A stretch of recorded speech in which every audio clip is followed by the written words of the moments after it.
Hey Vikings fans, Tyler here to talk to you about Pick and Shovelware and pickandshovelware.com.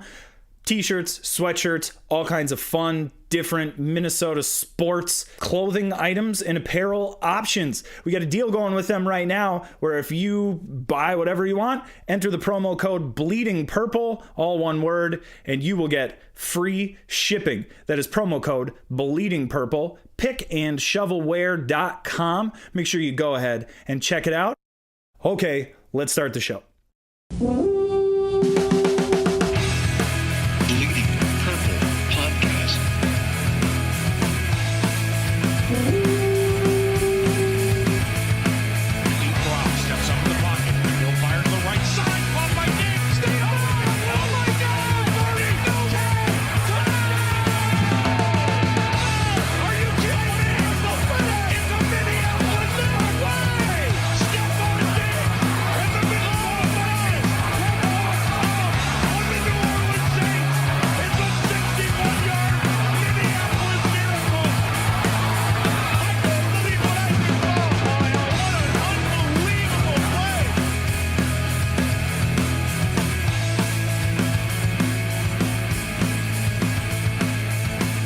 Welcome in, everybody. Welcome into Bleeding Purple, a podcast about the Minnesota Vikings. My name is Tyler Egg, and I am joined, as always, by Mr. Adam Patrick. What up, buddy? What's up? Yeah, great week, great Sunday. Just awesome, great. Super fun. I enjoyed watching it. I enjoyed talking about it. Now that you've had a little bit of time to, digest is not the right word, but now that you've had a little more time to think about how brutal that was, I wanted to ask you, not that we're trying to play the blame game. Oof. Whew, that's a bad start. 3, 2, 1. And yeah, we'll do it live. Not that we're trying to blame anybody, but if you had to point to one facet of the Vikings game that was most responsible for the ugliness of the loss, who would you blame? Rhymes with offensive schmine. Me too. I think that as well. It wasn't that great of a day for the offensive line. I think they allowed 30 pressures, which is a lot for one game. Mm-hmm. I think the most they allowed last season during the regular season was 20. So that's a big difference. Big. But at the same time, if your offensive line, most of that came from the first half, I feel like. So if your offensive line is playing that bad in the first half, wouldn't you, as an offensive coordinator or as a head coach, be like, hey, obviously they can't do it by themselves, so we have to keep some extra guys back there to help them out, which didn't happen. No. And it just, nothing got better. And we mentioned this in our live stream post-game show, which you can watch on YouTube. And also, this is on-air production meeting here. Yeah. I'm going to steal the audio from that and then put it up onto our iTunes and podcast stream. So everybody can have it. Ta-da! There we go. Best of both worlds. So, what were we talking about? Offensive line. And specifically the offensive line, they can't block. So what do you do as an offensive coordinator? Well, of course, you call the same plays. You don't change anything. You just continue to let the defensive line destroy you. And I really enjoyed the play action pass that was called. I think the Vikings were within their own 10-yard line in the second quarter, and they're down 24-0. I really enjoyed that because totally fooled the Bills that you were going to run the ball. I would have bit if I would have been playing linebacker there, so I get why they called it. All right, but all sarcasm aside, I thought it was not a good John D. Filippo game. I have been skeptical of him on the panic report every week up until this week. I feel like it's kind of my fault. Also, I didn't have any Vikings gear on Sunday. Is it possible that all of this is my fault? Probably. Jinxing. I think it might be. And I'm sorry, Vikings. There's actually one possible explanation for it that I don't think a lot of people are realizing, but David Morgan was not playing yesterday. That is true. And he is pretty much a 6 offensive lineman when he's out on the field. And I did a little research last year, and I said earlier the most pressures they allowed was 20 in a game. during the regular season. That was against the Panthers. That was the only game of the season that David Morgan missed. And he didn't play on this Sunday, so... Dude, look at you, detective over here. I mean... That's important, man. Yeah, he's a big... he's obviously not out there for his catching. I mean, he can catch, and he bails people out sometimes, but he's out there to be a blocker, and I think his absence was pretty big. Definitely.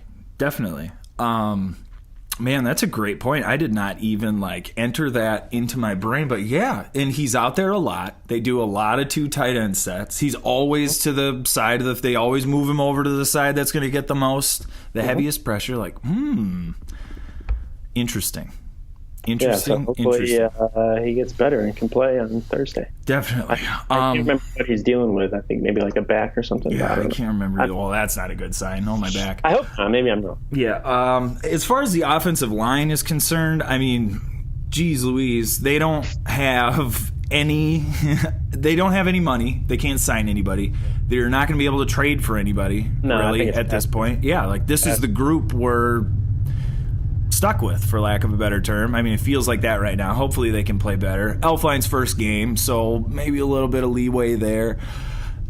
What do we think is going to happen going forward? I mean, it's hard to imagine this group. All they have to do is be okay. But it's hard to imagine this group being okay after how they looked. Yeah, I mean, they did pretty well last year. I think a lot of games they only allowed under 10 pressures, so they did pretty well. I don't know if that had more to do with Keenum's mobility or things like that, or calling screens. That's exactly it. I think Pat Shurmur and I think Joe Berger and I think Easton's mobility. I think all of those things helped alleviate or maybe hide some of the deficiencies that they had, because they could move the ball, because they could use screens, because they could change the, oh my God, what do they call it? Pocket level, the launch spot. Launch point. Launch point, thank you. Launch point. That's the fun buzzword, launch point. But yeah, now it seems with DiFilippo, it's basically just, shotgun, and then Cousins waits for someone to get open. It's not a quick decision, and it seems like he holds onto the ball. Yeah. Maybe at least in the beginning of games, he's holding onto the ball too long, not just, going with his instincts, because there was, on his first fumble, I looked at the replay or whatever, and he could have easily gotten rid of that ball quicker than he did. He just hesitated, and Thielen was open down the middle. He had Treadwell in front of him, and on that play, the whole middle of the field was open. The Bills had their defensive linemen more on the outside, so the whole middle was open. So you're on your 10-yard. Yeah, you're on your 10-yard line on third down. There's a good chance you're not going to get really that much on this drive, so might as well at least just run the ball, get your punter some room, give your team a chance instead of fumbling the ball in your own territory. Yeah, and that we didn't really talk about it right after the game, because it was the result was so shocking, and we were just trying to put together how it happened. But this team is not built to survive 2 or 3 turnovers and giving the other team short field 2 or 3. You're screwed. And even a good defense, when they're sitting from 40 yards in every time they get the ball even the best defense is going to breaking news: the Packers defense is horrible. So that's why the Vikings were able to come back last week. Yeah, exactly. They just gave up 100 yards to Adrian Peterson. So not the first time that's happened. No. Speaking of 100 yards, real quick sidebar, congratulations Detroit on having a 100-yard rusher for the first time since 2013. Was it 2013? It was Reggie Bush on Thanksgiving. Probably against the Vikings. 2013. I think you're right, it was. 2011. Yeah. One of those. 20, yeah. Yeah, Reggie Bush. That's crazy. That was great. Hall of Famer Reggie Bush. God, he was good at USC, though. Former Buffalo Bill. What? Was he in Buffalo for a little bit? A little bit. I think that was when he slipped on the Rams. Oh yeah, at the end when they were sideline or the cement or whatever on their sideline. Yeah, he just won that, didn't he? Yeah, he sued him or whatever. But yeah, good for the Lions. They have the same win total as the Vikings. The Bears are in first place, so I have no idea what's going on. I was just gonna say that, and if you look at through And the Bears are losing to the Cardinals. Yes, and like what a ridiculous week where like the Lions beat the Patriots, the Green Bay gets killed basically by Washington.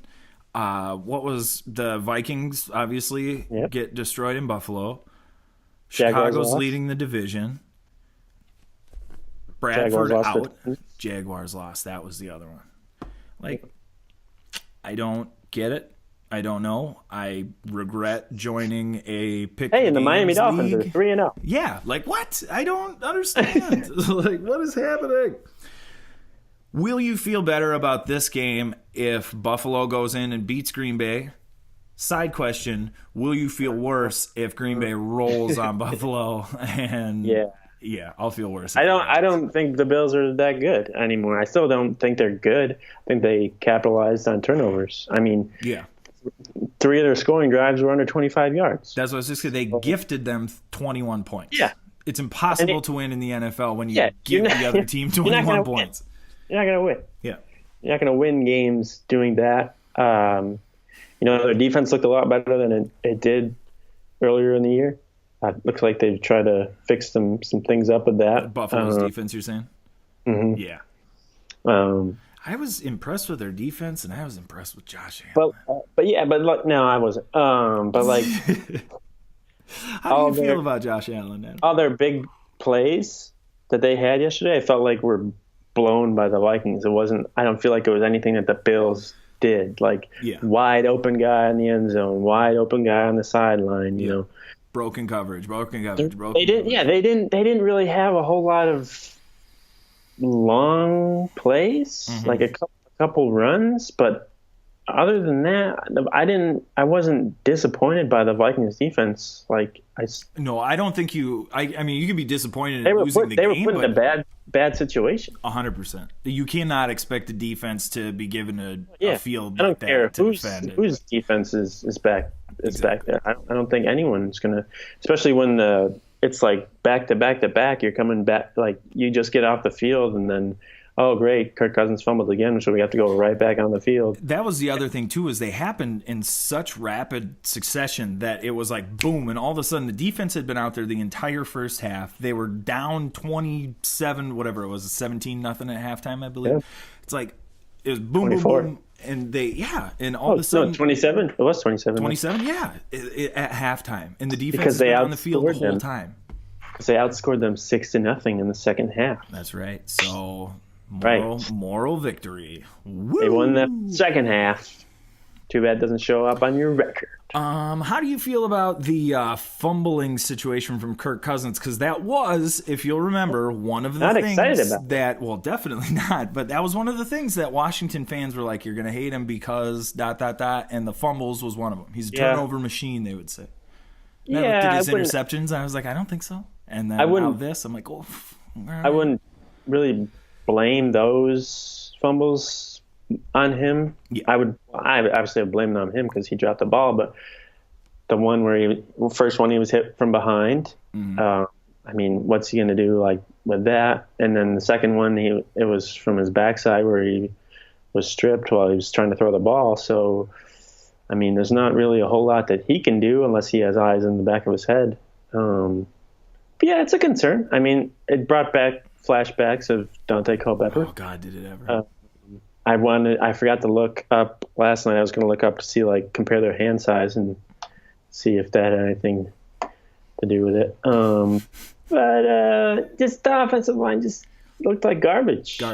Riley Reif, I don't know if he's hurt or whatever. Just like Jerry Hughes, every time, just speed rush right by him. Literally just ran past him. Like if you don't figure that's coming, every time, Riley Reif, that he's just going to do that. Or that you're down 27 points and it's halftime, and you don't think he's just going to tee off and come around your little man. Yeah, I mean, the Bills had 33 pressures or whatever, or 30 pressures. By the 15th pressure, Vikings coaching staff, don't you think you should make some adjustments? Figure something out. Change what you're doing a little bit. Now there is, in defense of the coaching staff, you can put your offensive line in the best position and have the best. I would agree. I would have liked to have seen more help from running backs, et cetera, et cetera. if you don't have guys that can block anybody, it's not going to matter what your scheme is, and it felt like there was a little bit of that going on. The biggest concern for me with this offensive line is they don't have to be great. They just have to be good. I don't know if they can be good right now. I don't know if this group can do that, And then God, are we looking at like 2016 when Bradford and the injuries and it was just a total disaster? I mean, it's week 3. Yeah, I mean, it's week 3. I'm glad this happened in week 3, rather than them later in the season, them trying to get in the playoffs, which was the Colts game, or in the NFC Championship, which was the Eagles game. But yeah, people have brought up since the playoffs, since the Saints game, second half of the Saints game up until now, the defense hasn't really looked the same. But I don't know if I totally agree with that, just based on the situations they've been put in. I mean, their red zone defense could be better, but at the same time. But when you're starting your drive in the red zone, I mean, underrated factor is your guy, Quigley, not being out there, not giving the Vikings defense great field position. Mm-hmm. I actually said out loud. Had a couple shanks yesterday. Said out loud during the game, Quigley wouldn't have put that in the end zone. Quigley didn't have any touchbacks last year. Yeah, it's like, how many times can I tell these guys? We know that they're listening to us because of the moves that they've made. So why? Come on, guys, Quigley. Maybe getting a little too cute there with the punter there, going for the monster leg. Yeah, and God, that was just at that point when they were fumbling snaps and they were shanking kicks. I was like, that was the closest I've been, and I get paid to do it. Running the ball out of the end zone. Closest I've been to turning the channel. I wanted to. Where I was like, I just am not even really interested in this anymore. I didn't really pay attention to the second half. Oh God, it was just bad. And then of course the Bills fans get to celebrate, and because they were not supposed to win that game, and they kind of come out of the woodworks and say, but I will say this, don't get frustrated, Vikings fans, because the Bills fans are giving you crap. Bills fans have waited a very, very long time to be able to say stuff they get it. They get it every week. That's what I'm saying. But they felt as much pain in their fandom as the Vikings fans. So I don't, and they're not vicious about it. So I don't mind. No, I wasn't trying to air the dirty laundry, but I thought they were much nicer than the Philly fans. And they can say whatever they want. They kick the Vikings' ass. Yeah, 100%. Yeah. But no argument to have. Adam Thielen set a new career high yesterday, 14 catches. So that's good. Single game record. Are you serious? Yeah. He had 14 catches. I had no idea. Kirk Cousins, I think he had 55 pass attempts. Yeah, man. I saw they ran the ball 6 times in the game. I was like, wow. If that doesn't give you everything you need to know about how that game was going offensively. 6. Yeah, that worries me a little bit. I know you're down 17-0, but it's still the second quarter. You still can run the ball and, prevent the Bills from getting the ball back and give your defense a little bit of time to rest too. Give your offensive line some rest to not pass protect every play. They were probably gassed yesterday after dropping back so many times. Yeah. Well, and then you got these guys. I mean, they're pinning their ears back and running at you every time. That's got to be more exhausting than a guy who isn't sure what you're gonna do. He's just going. He knows. That's. But yeah, it was most of the pressure the Bills generated was just their 4-man pass rush against and a lot of times the Vikings just left 5 offensive linemen, didn't keep anyone else back to block, not even a running back. And I'm just like, this clearly wasn't working. So why do you keep doing this? There were, and I put some of that on Zimmer. I think that he's got to put his foot down and be like, hey, do something about this. Yeah. They're getting killed out there. Dude, it was just a total debacle all the way around. It was bad news. What I'm trying to think of obviously the Thielen, that was good. Cousins is going to finish with statistically not the worst game ever. He still threw for a number of yards, but yeah, cajillion attempts and whatever. I don't know. Treadwell. Of course, Treadwell has his best game during the Vikings' worst game in like a catch in like the fourth quarter, get a first down. He did the first down thing when they're up down 27-0. Of course he did. The Jerome Simpson. The Jerome Simpson. What else noteworthy from the Bills game? Denny Green was honored at halftime.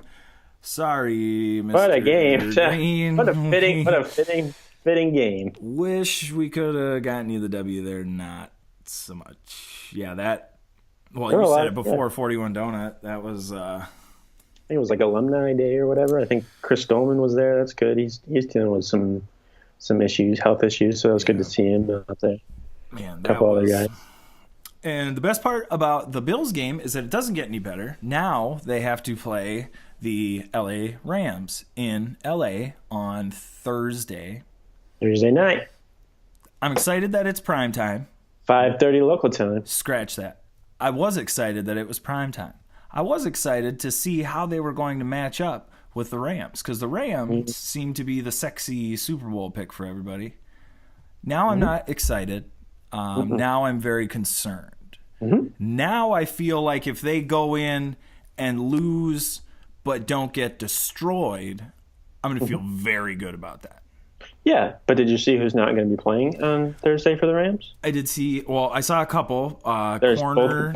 both their starting corners. Yeah. Marcus Peters and Aqib Talib are not expected to play on Thursday. So that's a pretty big break for the Vikings. For Thielen and Diggs. But apparently Thielen and Diggs were supposed to run the show this week against the Bills, but they didn't do a whole lot. Didn't do that. And it's good to know that all of the wide receivers' necklaces will be safe this week.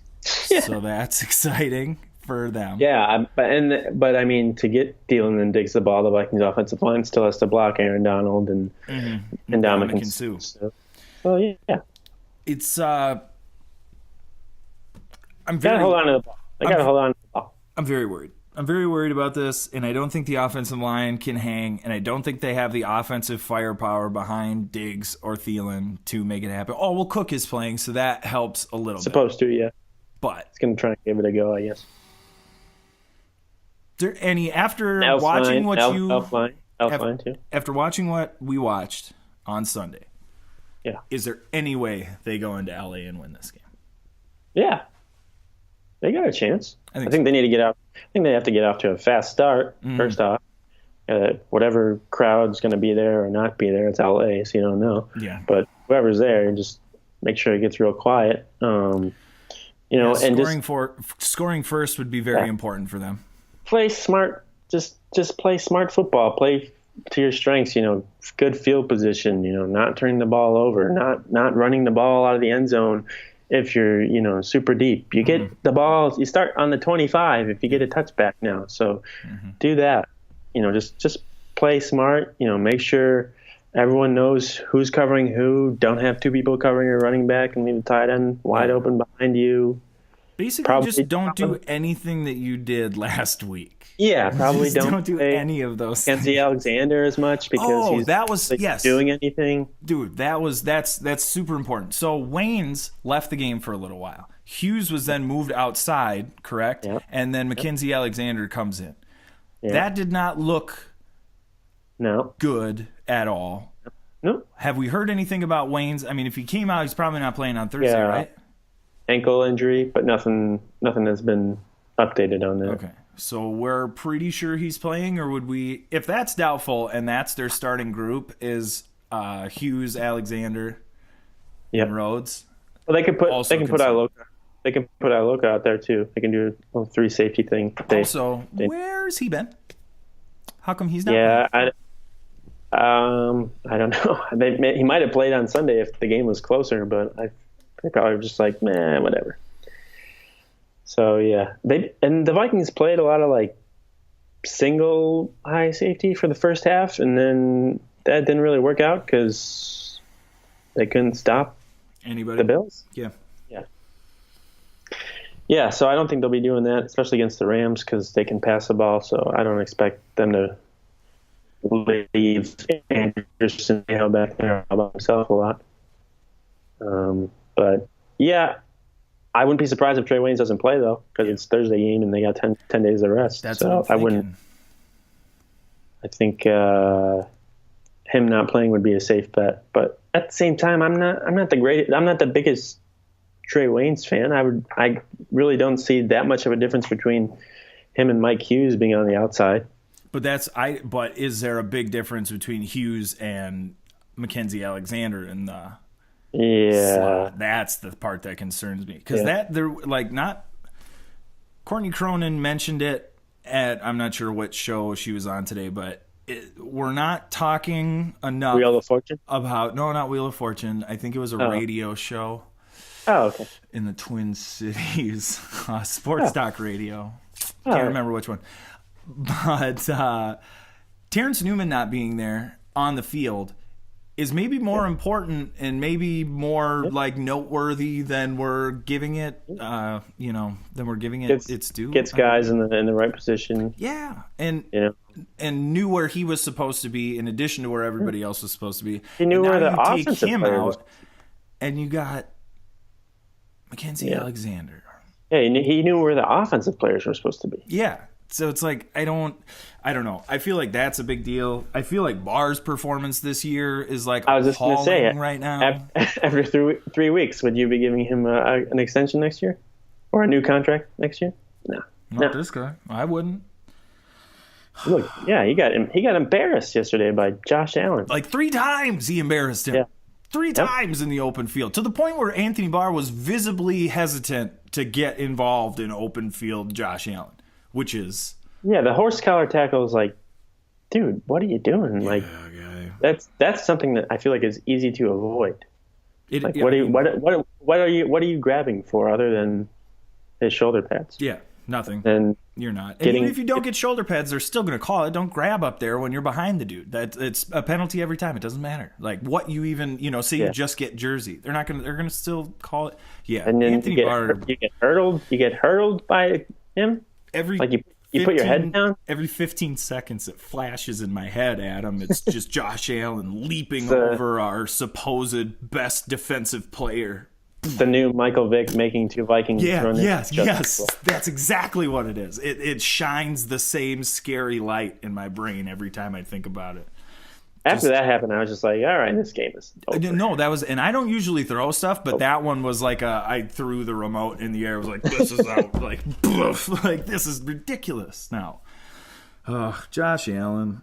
I will say this about the guy though: when that kid throws the ball, when he rears back and like hucks it a long way, oh God, is that pretty?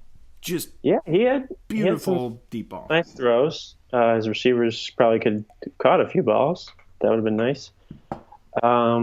But I'm still not, he had his best plays were basically given to him by the Vikings. I would agree as long as passes or blown coverage or him scrambling. No, he's a better scrambler than I thought he was. But I mean, sure. that doesn't really do you a whole lot of good when you're a quarterback. No, and not when you're like not fast. Josh Allen is like, that's not a weapon for you, guy. It happened to be today. Or Sunday, but I've heard comparisons of him to Cam Newton, and I'm just like, no. That I can't get behind. That I cannot get behind. I would give him maybe like Case Keenum's mobility. Mm-hmm. That's not a bad comparison. I wouldn't disagree with that. Do you? God, I had a question. Josh Allen, Bills. It's gone forever. Let's talk about the Rams. Maybe should we give a prediction? How are you feeling? Are you in the predicting, it's coming up. We're not that far away from the game. Score prediction, how many pressures the offensive line allows prediction? Both, yes and yes. So first your score prediction, and then second your pressure prediction. And also, I'm going to do a sounder for pressure prediction. And then that is something we're going to do every week going forward. I'll go 23-20 Vikings with a last-second Dan Bailey field goal to win it. Why do you got it? Come on, Adam. Come on. You're better. You're better than that. I'm knocking on wood to save you. You didn't miss any kicks on Sunday. Tempting fate. That's all I see that meme. Like, can't miss kicks if you're not taking any kicks, right? Yeah. It's hard to boo the punt or hard to boo the kicker if he hasn't missed yet. Yep. I'm gonna go. I feel like the Vikings are gonna win this game. And I feel like it's because it's going to be that kind of a year in the NFL this year where I feel like teams are just going to be up and down. I feel like the Patriots are going to lose a bunch more games than we expect. I feel like the really good teams are going to lose a lot. Super Bowl is going to be like the Chiefs and Bucks. Yeah. It feels like that kind of a year, doesn't it? Where just all of a sudden it's like, why are we watching this for the last game? This is horrible. It happens sometimes. Yeah. I am going to go... God, they're going to have to score so much. I think the Vikings 55 to 49. Yeah, for real. 55-49. Vikings. And they'll score 55 points all on kick returns because their offense ain't going to be able to protect long enough to get that was another thing. Marcus Shales being out, I think had a bigger impact than people realized too. Yeah. I would agree. Because I'm not sure if Mike Hughes is going to be kick returns anymore after when Marcus Charles returns. Because trying to grab that short punt was. Yeah, what are you doing? Was that the play they cut to Mike Zimmer on the broadcast, and he was like red and screaming and he was like the play. Was that every shot? Of Mike Zimmer? But no, this one he was like staring at Mike Hughes and screaming right after the play ended. Yeah, not where I would want to be if I was that kid. I'll say that. Don't touch it. For real. I'm going to go 21-10 Vikings. I feel like the defense has to be the reason they win or they will not win. Make a statement. Yep. And I think that they will shut them down. Shut them down. I feel like they'll figure out. I was listening. Mike Hughes, there was some defensive audibling that was being misinterpreted by certain members of the defense. I feel like they will get that cleaned up. I feel like they will be in good shape. I feel like they have been game planning for the Rams when they should have been game planning for the Bills. Mm-hmm. I don't like saying that, but I think it's true. So I feel like they're going to play a lot better, and I feel like the defense is going to dominate. Or they're going to get destroyed. I enjoyed Eric Kendricks. I think after the game yesterday, he was asked about like the tight end being wide open, whatever, for the touchdown or the receiver, whoever it was. He was like, "Oh, I don't remember that. I don't know what you're talking about." I don't recall that play. Oh, really? You're a football player. You were the guy following it. Memorize a whole playbook, but can't remember that obvious play that you messed up on. Got head coaches who can tell you the play before the play that won the game. But you, starting linebacker, can't remember a touchdown. Okay, sure. Right. So hopefully this week, David Morgan returns. David Morgan is important. Dalvin Cook returns. Dalvin Cook is important. I don't even know. See, here's what I'm thinking. Because it's a hamstring on the ACL knee. I bet he gets out there and is like, it doesn't feel He's going to try. He's going to try. I don't think he's going to play. Yeah. I don't LA weather. Oh, good call. That's true. That's true. Not humid, but warm. Yeah, that helps. All right. Maybe he will play then. I just don't see Dalvin Cook being a factor in this game in any real way. And then you're looking at a passing attack that can't protect and features two guys who, I think they have to get more creative. Like, enough of this, like, just boring drop back, drag routes, like every play, slants over the middle. Like, give me something. Yeah, give me something. Give me a rollout. Yeah, that's, and for how often they would run those naked bootlegs in the preseason, how many have we seen so far in the regular season? And it's like, well, it's just the Kyle Rudolph because that's all he runs. But it just, I don't know. Yeah, I would like some creativity. But it does, I think you make a great point, though. Doesn't it? It kind of feels to me like a Norv offense where it's like, this is just what we do. And some days we do it well enough to win the game, and some days we don't. And it's like, aren't you just eliminating a lot of options when you think like that? Well, it feels like that type of an offense. I don't think it's that much that drastic, but somebody threw out yesterday. I saw something, I don't know, somewhere that they didn't want to show the Rams, any of their offense, so it was just bland. And I was like, bleeping mission accomplished, guys.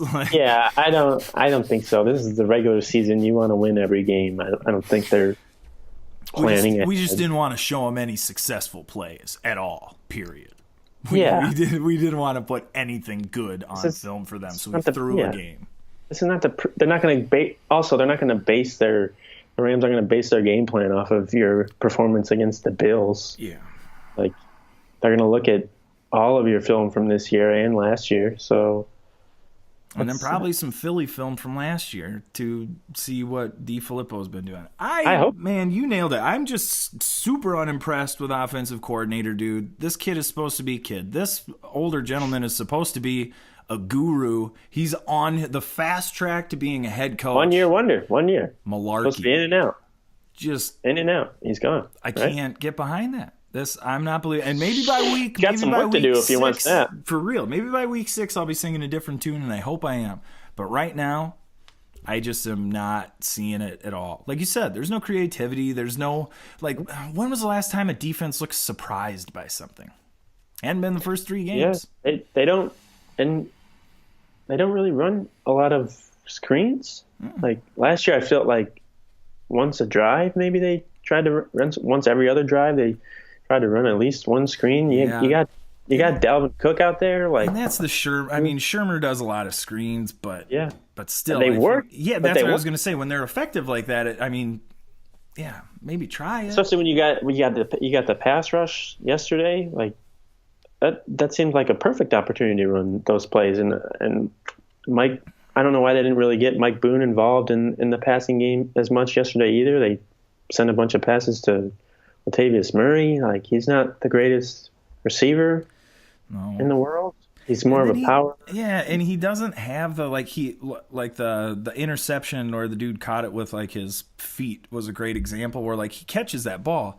Guy's 6'2" and he's catching the ball and standing straight up like this. Well, of course you're going to get destroyed like that. A normal receiver would have caught that ball and been in like a protect the ball position. Well, he's not a wide receiver. He doesn't. I don't know, man. It was not there. It seemed like there were a number of different options.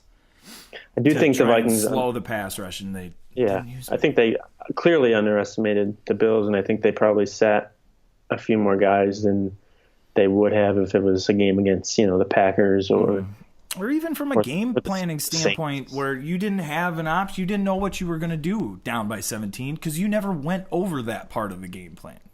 Like. I don't know. I don't know how they go through those game plans, but holy smokes, did they look unprepared and got their butts kicked. That was malarkey. I hated it. On to the Rams. Yep, I'll be watching the game on my phone on the way to the airport, in the airport, probably on the plane. I think we're flying JetBlue, so they got TV, so I'll be able to watch it. Nice.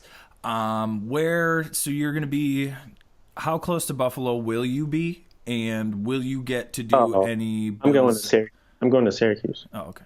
So I'm not like an hour. That's like 2 hours, 2.5 hours away from Buffalo. But there's Bills fans in Syracuse. Okay.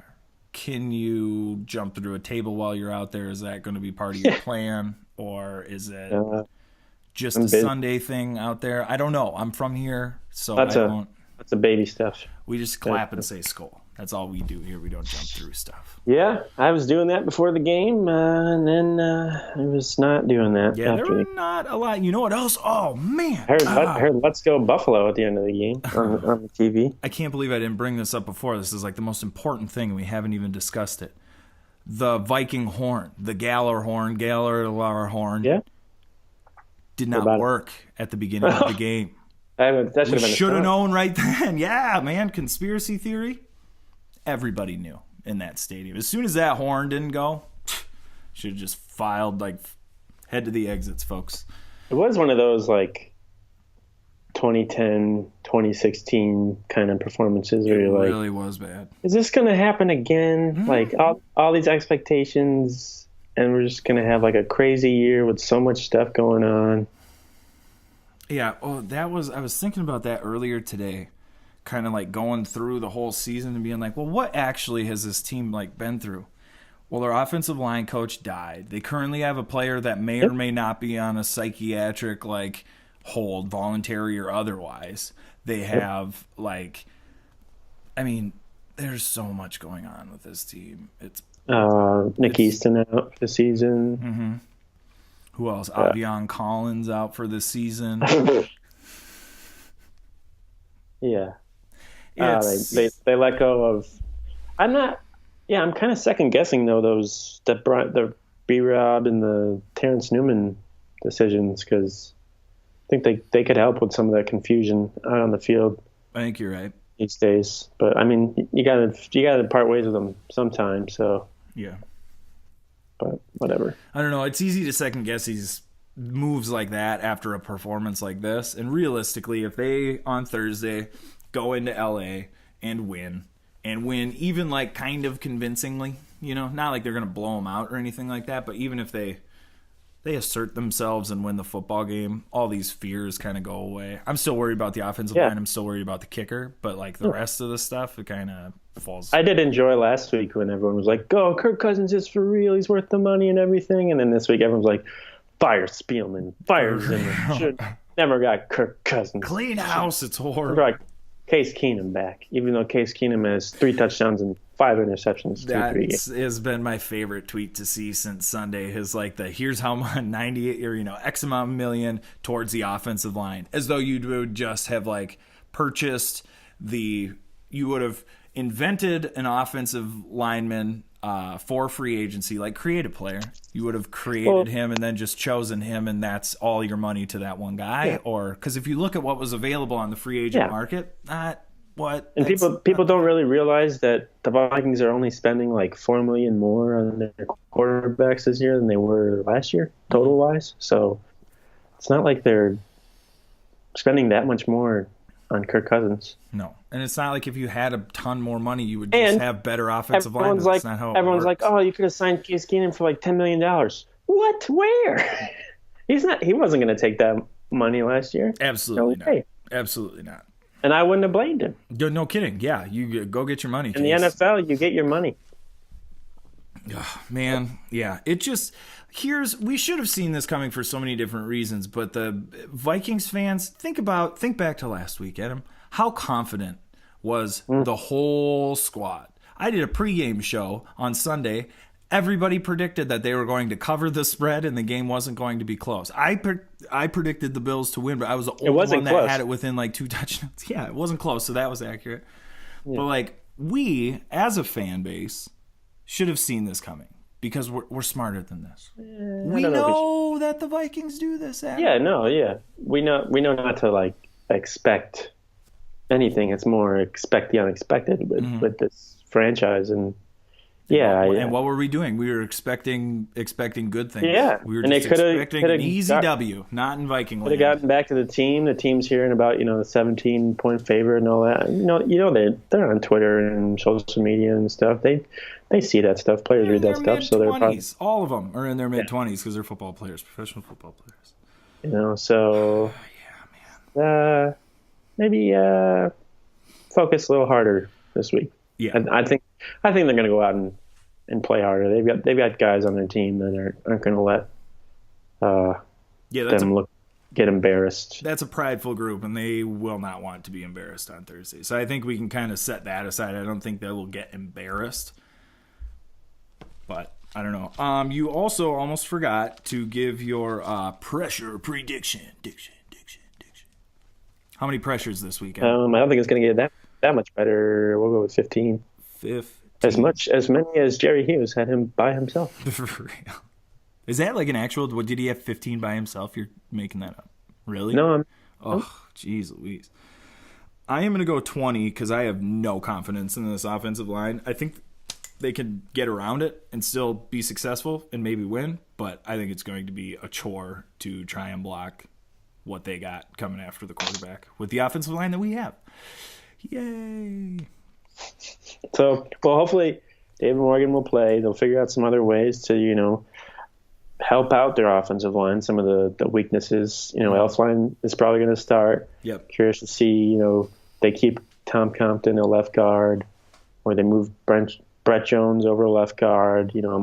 I'm curious to see if they even keep Mike Remmers at right guard. Like, I'm not so sure he's the greatest option right there. I was going to say it wouldn't shock me. There is no move on the offensive line that would shock me at this point. It could be totally reshuffled.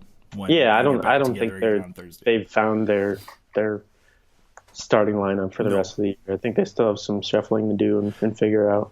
So I completely agree with that. And we talked about that early on in the season. We had said that when Pat Elflein comes back, there's going to be reshuffling that's going to happen, and it's going to take him a little bit of time to get. Like, I didn't think it was going to be that bad, but you're right. We should be more patient, and that group will get better as it gets more consistency It's week 3. It's week 3. The sky is not falling. Last week, everyone was so excited. Super Bowl, here we come. And then they lose this week. Just because it's the Bills, everyone's like, oh, the season's over. But they're an NFL team, too. Any team can beat any team any day. Oh, yeah, and I haven't even busted out my stat. The Toronto Raptors in 1995, 1996 beat the 1995-1996 Chicago Bulls with Michael Jordan.